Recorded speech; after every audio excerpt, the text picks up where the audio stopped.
Hi, my name is Dave Stevens. I'm the woodshop teacher at Eureka High School. If you're thinking about taking a woodshop class at Eureka High, you're in for a nice treat. We have a nice program where you can build a variety of projects.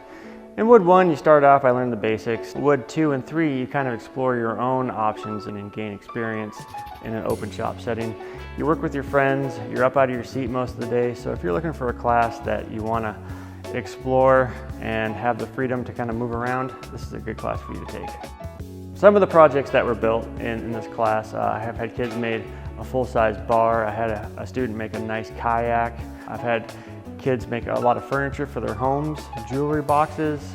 Some of the technology that we have in this class are a laser engraver, 3D printer, and a CNC router.